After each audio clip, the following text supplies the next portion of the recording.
சின்ன குட்டிகளே, கண்கள் மூடத் தயாரா?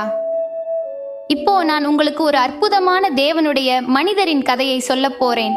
அவர் பெயர் எலியா. ஒரு காலத்தில் இஸ்ரவேல் நாட்டில் மக்கள் தேவனை மறந்துவிட்டார்கள்.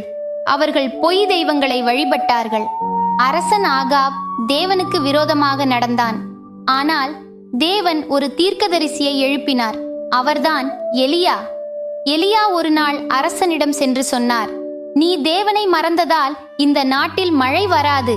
3 ஆண்டுகள் வானம் அமைதியாக இருந்தது. ஒரு சொட்டு கூட மழை இல்லை. அந்த நாட்களில் தேவன் எலியாவை பாதுகாத்தார். கேரித் ஆற்றின் பக்கத்தில் காகங்கள் அவருக்கு உணவு கொண்டு வந்தன. பின்னர் ஒரு விதவையின் வீட்டில் தேவன் அற்புதங்களை செய்தார். அவளுடைய மாவும் எண்ணெயும் முடிவில்லாமல் இருந்தது. பிறகு ஒரு பெரிய நாள் வந்தது. எலியா கர்மேல் மலைக்கு சென்றார். அங்கே பொய் தெய்வங்களை வழிபடும் தீர்க்கதரிசிகள் 450 பேர். எலியா மட்டும் ஒருவன். அவர் சொன்னார், யார் உண்மையான தேவன் என்பதை இப்போது காண்போம். அவர்கள் பல மணி நேரம் அழைத்தார்கள். தீயும் வரவில்லை. ஆனால் எலியா அவர் தேவனை அழைத்தார். அக்கினி வானத்திலிருந்து விழுந்தது. மக்கள் அதிர்ந்தார்கள். அவர்கள் சொன்னார்கள், இஸ்ரவேல் தேவன் ஒருவரே உண்மையுள்ளவர்.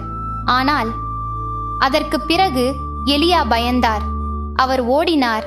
வனாந்தரத்தில் விழுந்தார். நான் மட்டும்தான் போதும் என்றார். அப்போது தேவன் பேசினார்.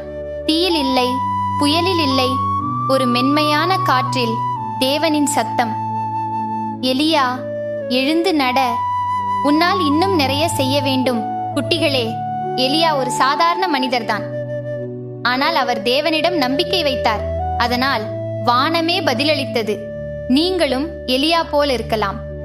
பயம் வந்தாலும் தேவன் உங்களுடன் இருப்பார். அவர் மென்மையாக பேசுவார். அவர் உங்களை அழைப்பார். இப்போ தூங்குங்கள். தேவனின் கைகள் உங்களை தழுவட்டும். இனிய கனவுகள் காணுங்கள். நாளை நீங்கள் தேவனுக்காக ஒரு அற்புதம் செய்யலாம். இனிய இரவு வாழ்த்துக்கள் என் செல்ல குட்டிகளே.